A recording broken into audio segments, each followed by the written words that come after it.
Hi, and welcome to another edition of King Crush Thursday, the series where we highlight and uplift Black men because, frankly, not too many people are doing it. My name is Val Gay, and I am super excited to bring to you another amazing king. This brother is a bad, shut your mouth. He is, he's a minister. He is an educator. He's an advertising and marketing professional and guru. He is a consultant. He's an entrepreneur. He's a dad. He's a husband. He's a son. He's a friend. He's my friend, and I'm so grateful. And my colleague, please welcome Reverend David Brown. Hi, David. Thank you, Val. It's so good to be with you. Thank you so much for this opportunity.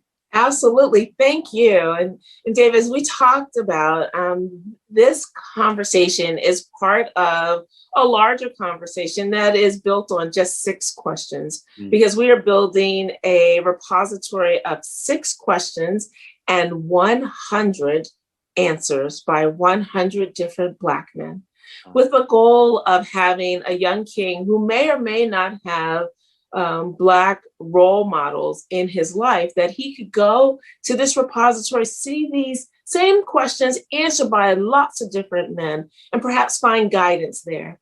And for the rest of us who are neither male nor Black, maybe we can too find some understanding, some insight into this enigmatic group of people who are often, in my mind, are maligned, who are not seen fully for who they are, who are not fully respected and valued.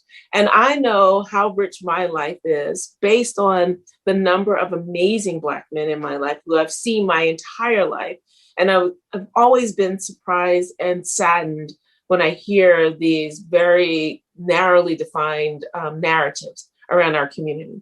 And so I'm so grateful that you are here to contribute to this repository. And we're going to get started with question 1, which is, what does manhood mean to you? Wow. Well, manhood to me is an ongoing state of being, quite honestly. It really is something that we have to define for ourselves as opposed to letting the society at large define it for us, because sometimes manhood is not always a strong, macho, take it on the chin and keep it moving. Sometimes manhood is showing your vulnerability, showing your trust, showing your flexibility, showing your ingenuity. And I think that sometimes in society, we sometimes tend to objectify man as being, this kind of very binary, linear kind of existence, as opposed to the fluidity of it. Because I think that, it's certainly not just the sovereign of the masculine or male gender. It is sometimes manifested in a lot of other ways. And I think sometimes we do our own men disservice, because we say in our neighborhood, man up. And sometimes that's a challenge of who we are, our manhood, who we purport ourselves to be. And sometimes we got to man down a little bit. Just to be able to kind of be more sensitive and to hear what role we should be playing, and not necessarily be constricted to one defined role. That's great. Yes, thank you. Thank you so much. So, David, who and or what is important to you? Wow. Who and or what? I think the who is certainly, my family is incredibly important to me. I feel like family is a gift from God that we have to take care of. We have to protect. We have to help lead and help guide, through this trip we call life. So they're very, very important to me. But I think also the who and the what to me combined is my faith and my God, in that, there are certain things, and I know that you've shared this as well, that, because we are, God-fearing and God-believing folks, that we just can't do that everything everyone else can. Some people have the latitude to do some things that are beyond the moral, not to sound high and mighty, but I think that if we follow the principles that we ascribe to in terms of God-fearing folks, then we will be able to take care of things that are most important to us with compassion and empathy, but also to recognize, this is the part of the what, that there are things that are much bigger than ourselves, things that we can't control and shouldn't try to control, but leaning on where we have our shortcomings helps, at least from my perspective, helps to strengthen our faith. So faith for me is those things that you can't yet see, or just taking the first step, not being able to see the whole staircase. But that's, again, having the ability to know that there's something much greater and stronger than just you as a human being, which kind of gets into your spiritual being. Yes. Awesome. Excellent. Thank you, David. So how do you want us to see you? Well, I would think that how I would like to be seen is really depends on the lens through which you see me. As you said in the introduction, I mean, I pride myself on having, what I call the 3 Ps, being a professor, a pastor, and a practitioner. That's great, but those are jobs, not necessarily identities. And there are some people who know me as a professor, some who know me as a practitioner, someone who knows as a pastor, someone like you who knows me well beyond that, because I think that, again, back to the faith and being, and my belief in God is that God's always watching. I think sometimes we as individuals who may find a degree of intersectionality, that we tend to kind of bifurcate ourselves, or think that we only have or can only curate one particular lens. But I subscribe to the same things that you do. I mean, I see a kaleidoscope when I see you, Val. I mean, you're a performer, you're a business person, you're an entrepreneur, you're a woman of faith, you're a mom. I mean, there's so many different things, different roles, all of which become a composite together that say, this is who you are. So one of the things that I try to do is I try to bring my fullest self to whatever I do. So I'm not necessarily trying to hide anything from. So the fact that I'm in a classroom and someone wants to talk about faith, I'm going to bring that in. I may not start the conversation, but you can best believe I'm going to dive in. Same way as being a practitioner. I can't just take any business. I got to take business that I find will be ethical and will be able to lift the community. And as a pastor, certainly there's a degree of accountability, not just to a congregation or denomination, but to a much higher power. So, those are for me, at least, those are all the things that have a confluence in my life. So when people see me, I don't want anybody to be surprised that I can't believe this guy's a pastor. Well, maybe something's wrong with the rest of the stuff I've been doing, so I want to make sure that the fullest of me is seen, and not just one small glimpse. I think that's part of our problem as we see people in very binary, singular type of views, when there's so much more to see. Ashe, amen. Ashe. Yeah. Yes. Yes. So, David, what is your epic dream? My epic dream? Yes. Wow. I think, I've been spending a lot of time. My grandmother turned 100 in December. And this time of the pandemic, I decided to start writing something called the 365 Days of Nana's 100th Year of Life, which kind of allowed me to kind of have a little bit of foresight to look behind, see what happened, and who knew that where we would be, where we are. And I think when it kind of comes down to epic dream, I mean, I wish I can live a long, fruitful life.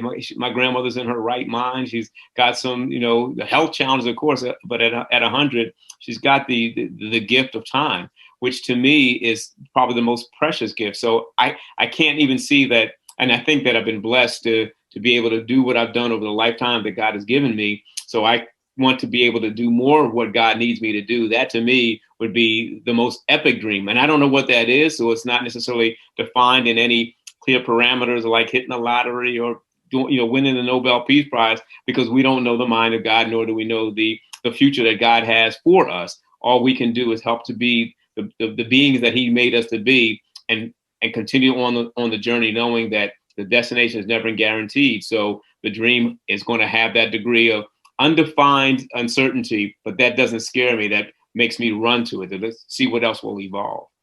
Wow. Wow. That's amazing. That is absolutely amazing. Thank you. Thank you.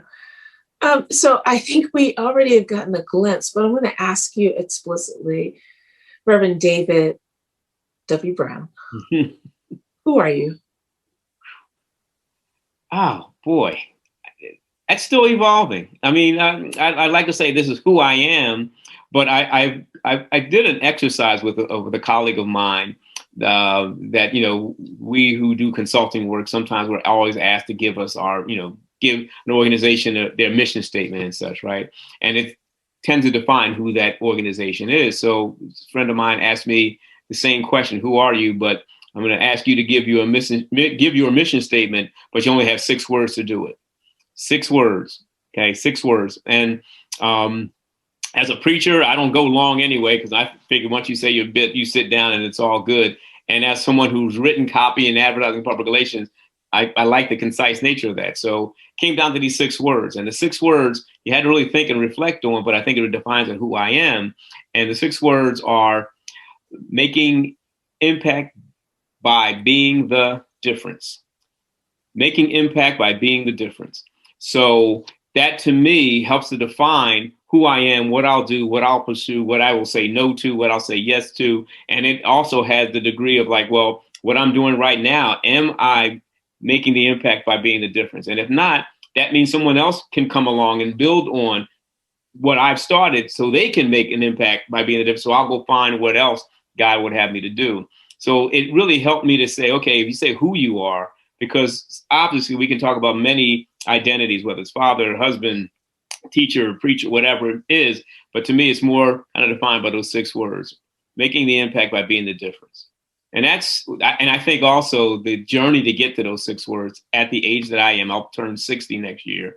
And for me, it's like, yeah, that feels right. And I had to go back to my high school yearbook to look at what, they ask you to just kind of say. So in my high school yearbook, I wrote in my yearbook was, what was my purpose to achieve?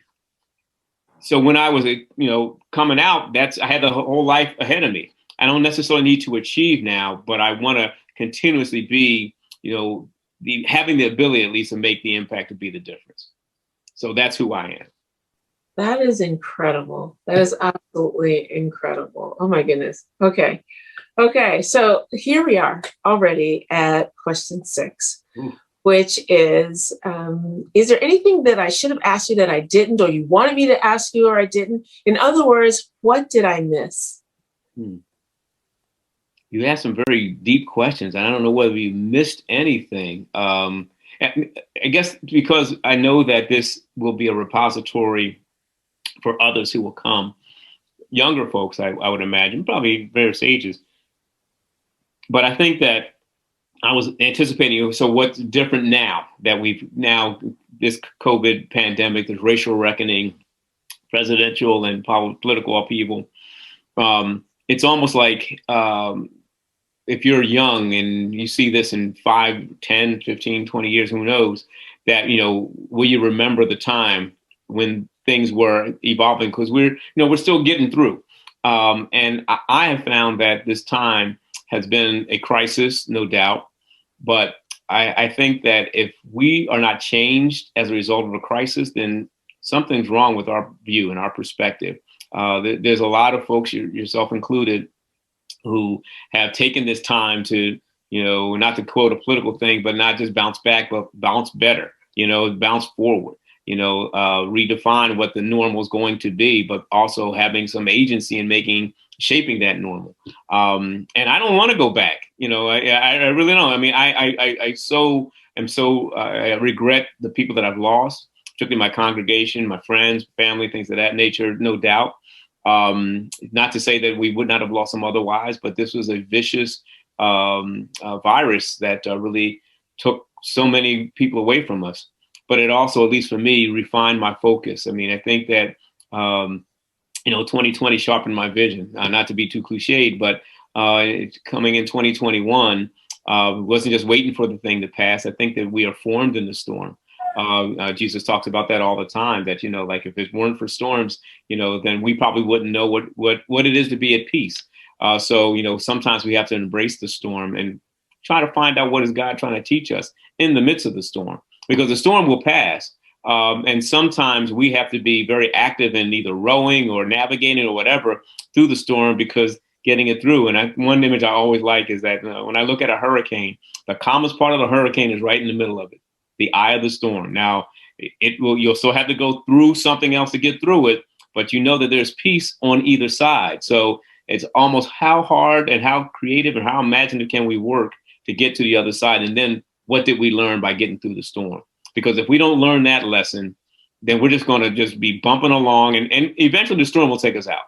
And I think that if we lean on our faith and lean on recognizing that God is bigger than any one of us, and God is the person that put us in the storm, so he'll be the way to navigate us out of the storm.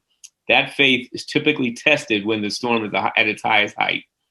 So bring the storms on. Let's get to the other side. Again, amen. And Ashe. Shalom. I don't know. Absolutely.